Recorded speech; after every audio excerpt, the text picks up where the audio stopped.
it is your buddy, Peace and Harmony with you here today. Much love going out to all the beautiful, empowered harmonizers. And we are zooming in and focusing in today on a great viewer question and comment that basically states what happens when the narcissist turns everything on its head and turns things against you.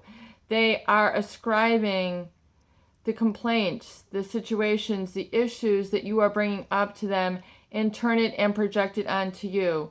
In other words, they are turning the relationship on its head and they are projecting all their insecurities, or really the core problem of the narcissistic personality, on you. In other words, they're telling you that you are the one with the fault. You're the one with the issues, and they're ascribing negative self or personality flaw to you. And what do you do when the narcissist turns on you in this way? When they don't hold responsibility and accountability for what they've done, how they have treated you, and they're instead twisting it on you to make you feel really incredible self-doubt. And this is a great question.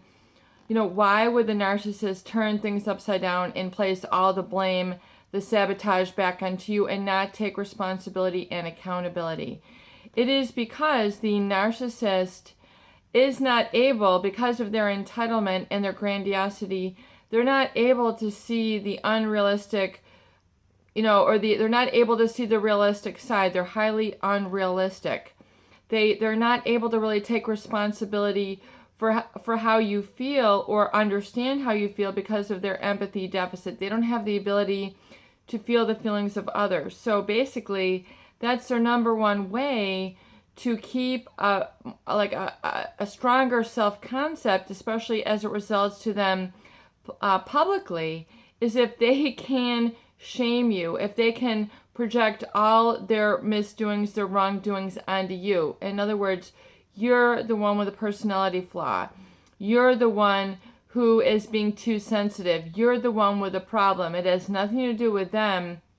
It's all about you. And they're going to especially try to break down any sort of self-concept that you have on yourself. So especially if you're entering into the relationship with a somewhat frail or unsure self-concept, or if based on your previous relationships, you have a soft spot, you have a weak spot, or you have a spot basically where your self-concept is, not based on a solid foundation of knowing who you are, knowing what your boundaries are, knowing what your standards are.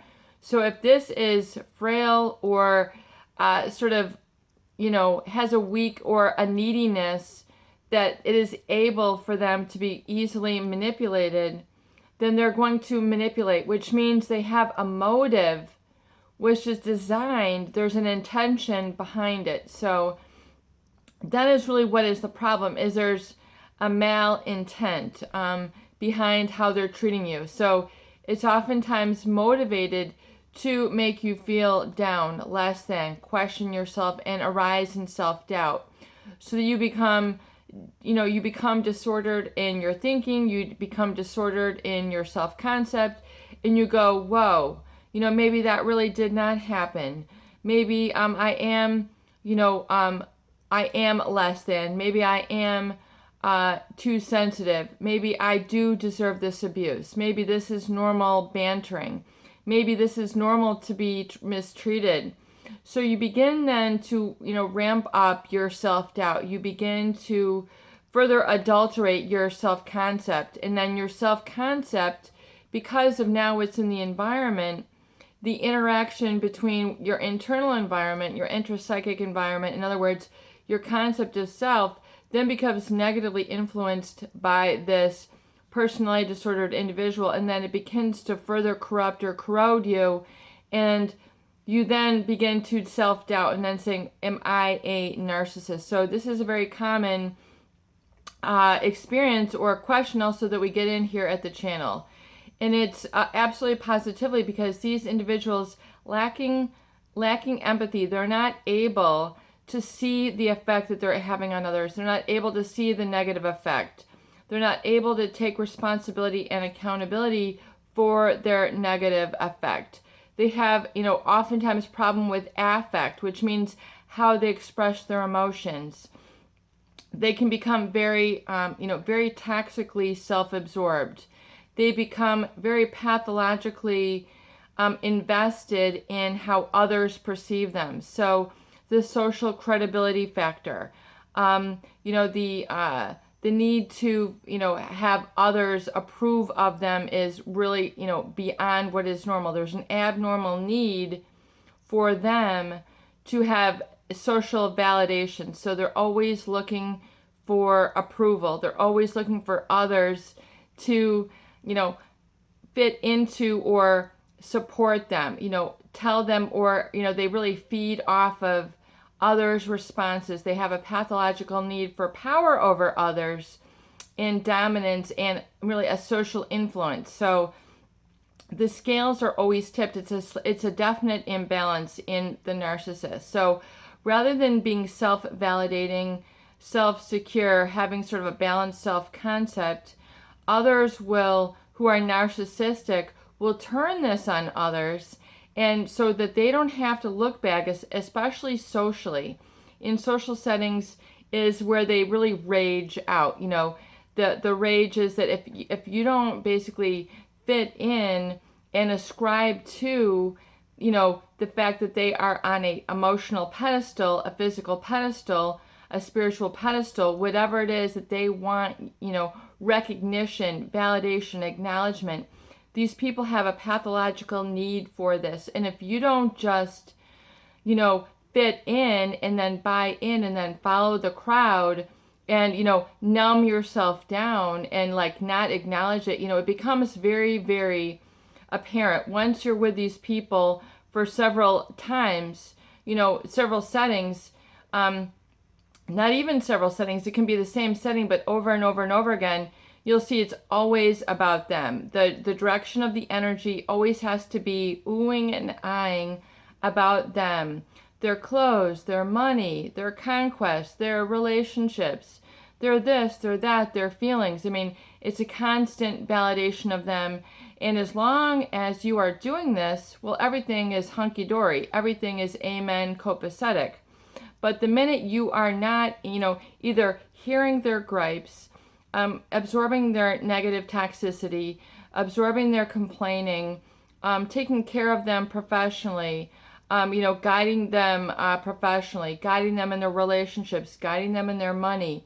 The minute that you are not always taking care of them, absorbing all their complaints. Well, why don't you do this? The minute you stop being their problem solver, the minute you stop giving them rides somewhere, the minute you stop, oohing and eyeing at their pictures, the moment you stop flinching and flailing every time they need something, whether they're, sick or healthy, the minute you stop, jumping to their needs, their supply, their incessant need for validation. And, keep in mind, there's healthy narcissistic needs, which means, look at my baby. Oh my God, that's so cute. And then you have a strong self-concept, and then there's a give and take. But really in the narcissist, it's extremely extreme. It's extremely intense.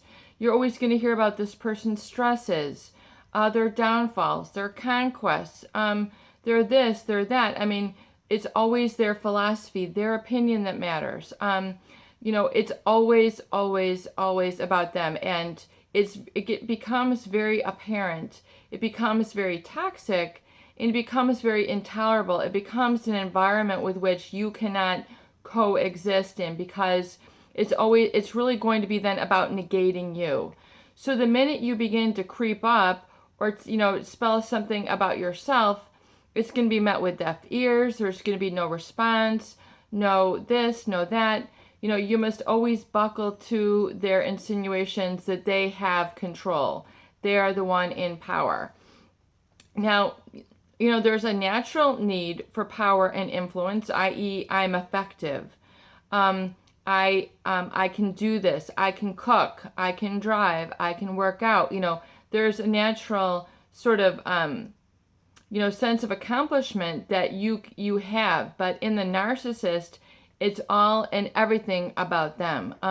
It's always about them wanting to dominate and be domineering and have control, extreme control and influence, and hold others like a puppet string. So they're the ultimate puppeteer. So eventually there's going to get to a point where you're sick and tired of this, but especially when they try to turn it on you, that's really when you should say, you know what, if you play with this fire, you're just going to get burned. If you play with this person, if you interact, try to have a healthy relationship, don't doubt yourself, because that's when you really then lower your boundaries, and then you basically lower your standards to the point where you have no boundaries, you have no standards, and it becomes normal for you to then become walked on, to be disrupted, And so what happens with people who don't have a strong sense of self-concept, they don't have a strong sense of boundaries about themselves, where they begin and, where their human rights are really, and, to be themselves. And then if you don't have the standards, which means, that's going too far, that is not tolerable. So if you have a weakness, or you have not created these or enforced these in your life, then you're going to tolerate this turning this around on you, and you're going to begin then soak up and absorb this person's negative energy, their negative criticism, their belittlement, their condemning, their speaking down to you. And you then, it becomes the new normal for you, especially those people who are raised in this setting.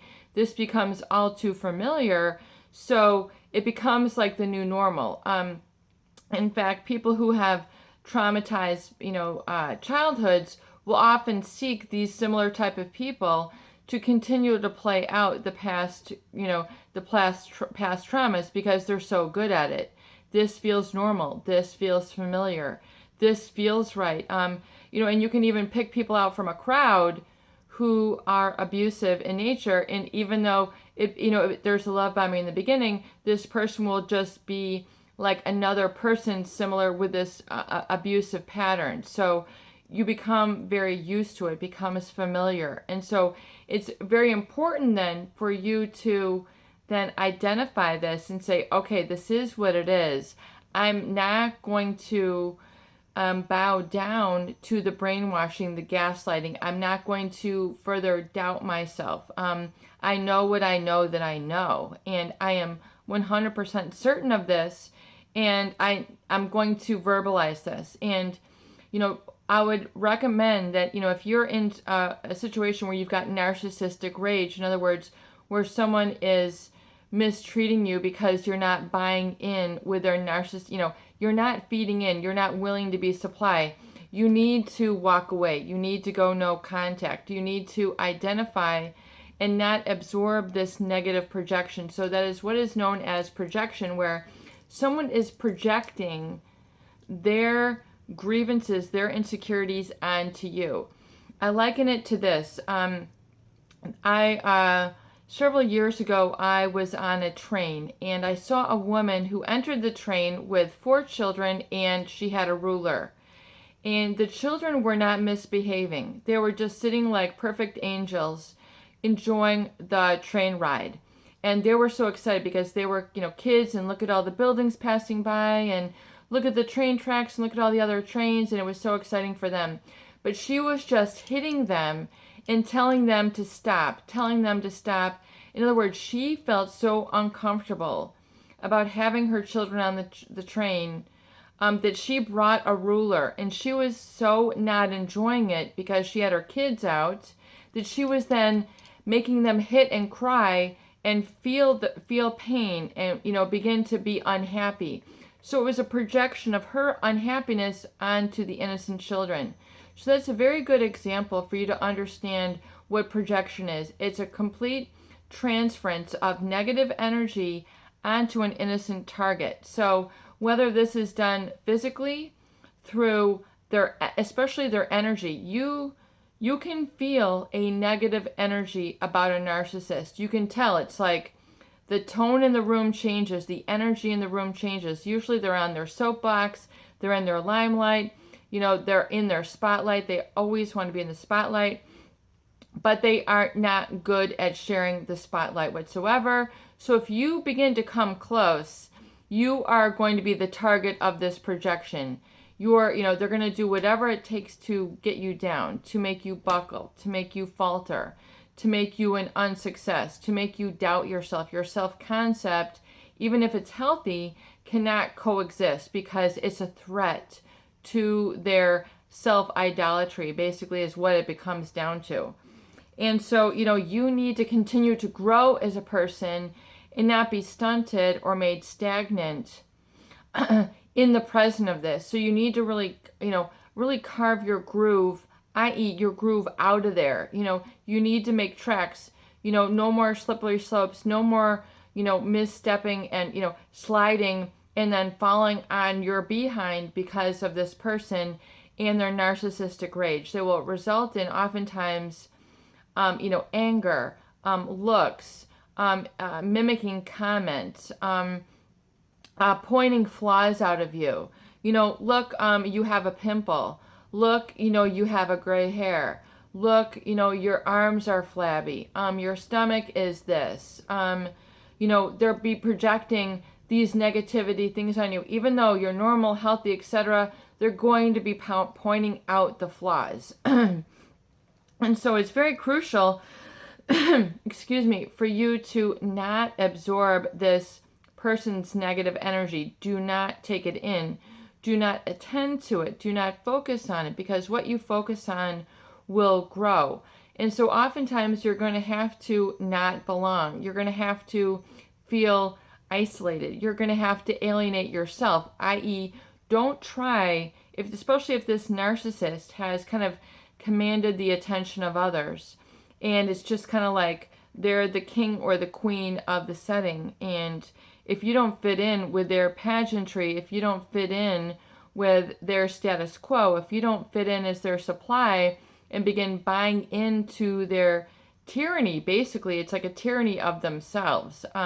If you don't fit in, then you're going to get the projection, you're going to get the negative, you're going to feel not included. So this is the mistake where what people make is that, they don't want to, not belong. They don't want to be isolated. They don't want to be singled out. So they'll begin then to violate themselves and then, buy in and then, try to fit in and just, be distracted. Not attend to your own, your own sense of self-concept, especially if you're kind of absorbed in a very close environment, like a family setting or a work setting with these people.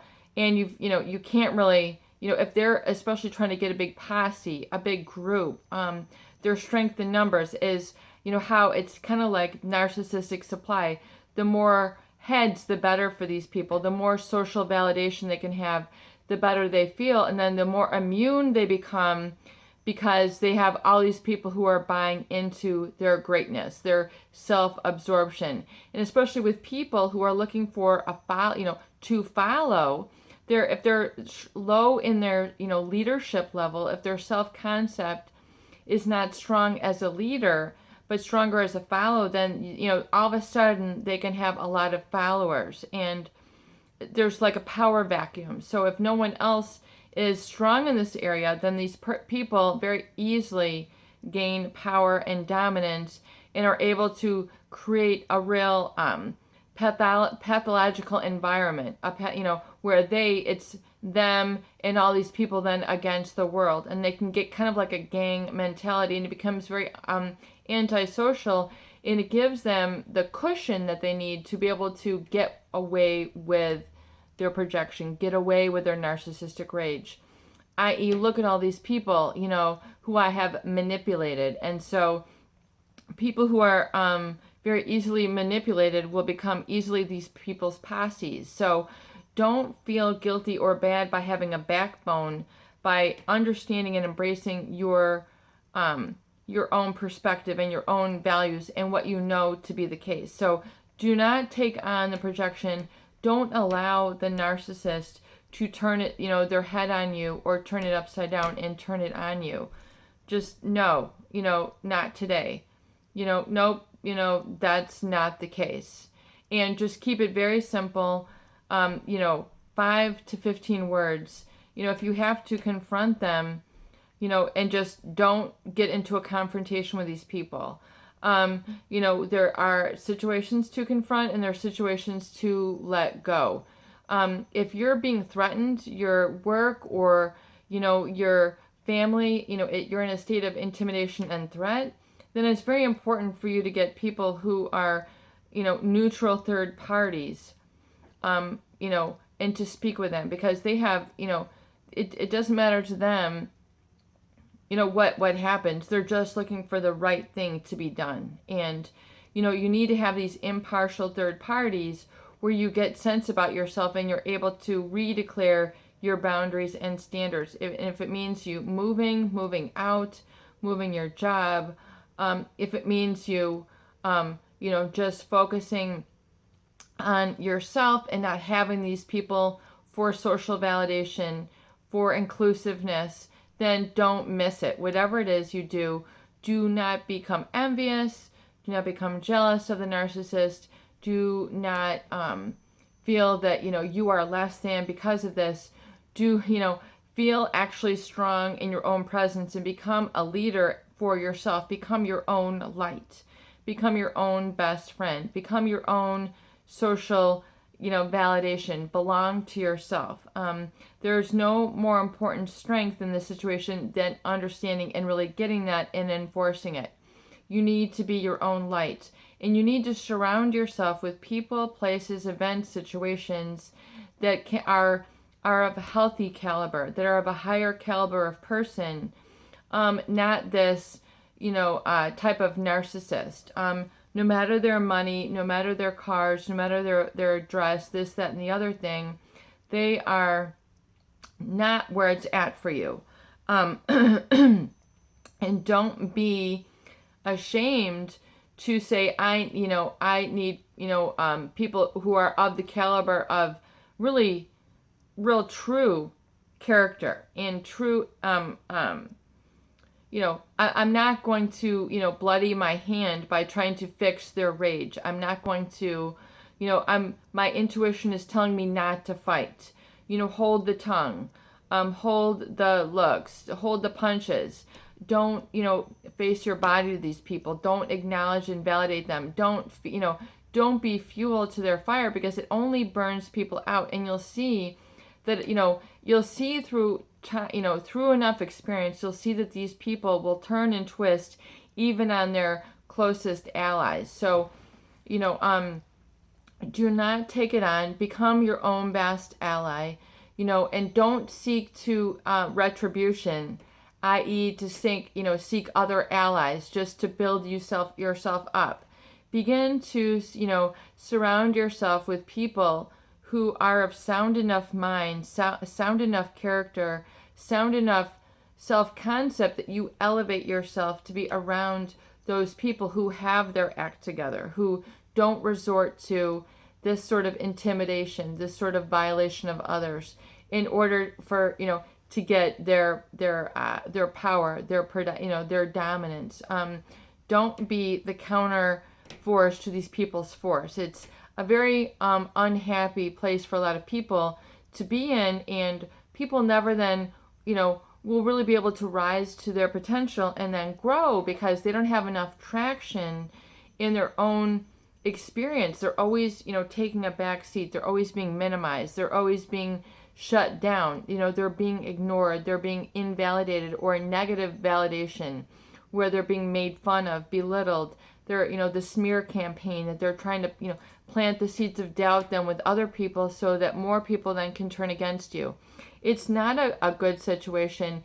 You need to, nip it in the bud and, stop it for what it is, but look at it very objectively.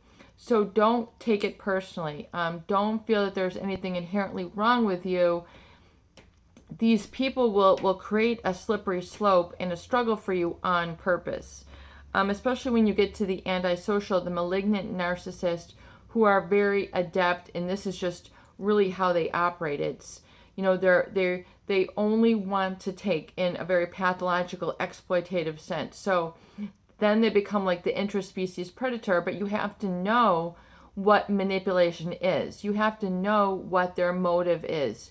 You have to be able to see and be able to read people and know people who are motivated by good and people who are motivated by bad, and separate the boys from the girls, the good, the boys from the men from the boys, the girls from the women from the girls, and just, sort it out. So it's like, okay, that's who these people are.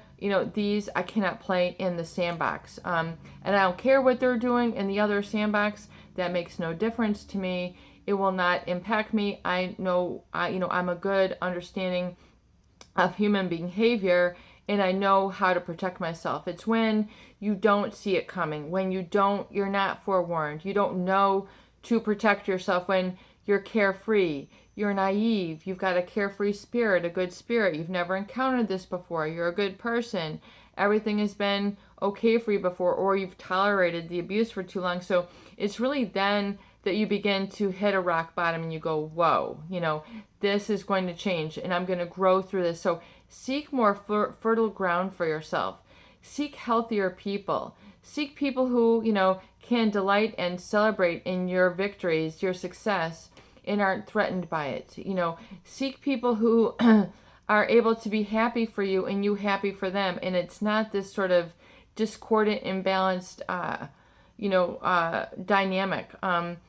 There's those people are out there. It might be uncomfortable for you to be around people who validate the healthy in you, who will give you a positive eye contact and you don't feel threatened.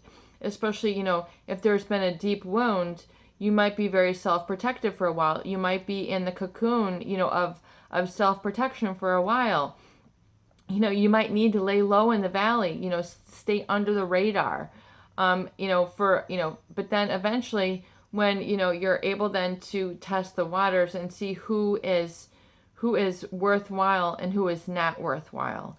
And you'll be able to know and make the predicament and the distinction, and it doesn't make you a bad person for saying no. It doesn't make you a lesser person for saying no, thank you. I will not accept this.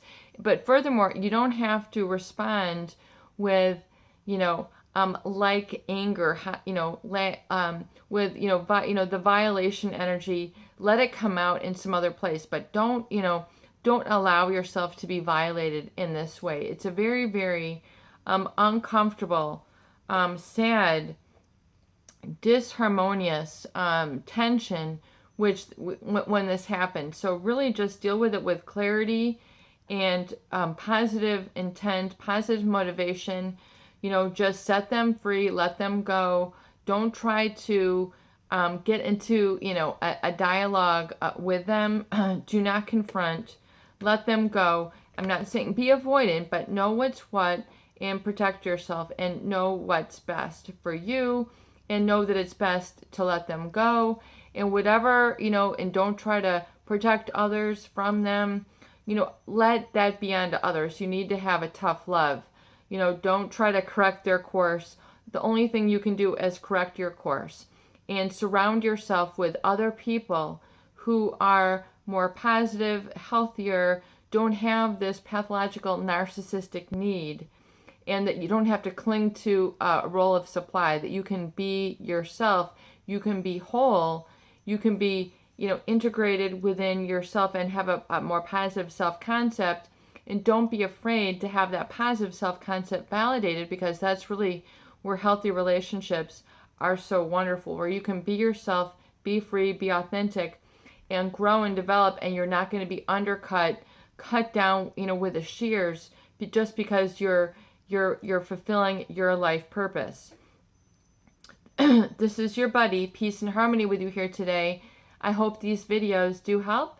Please share and please subscribe for more great tools, videos, discussion, and support.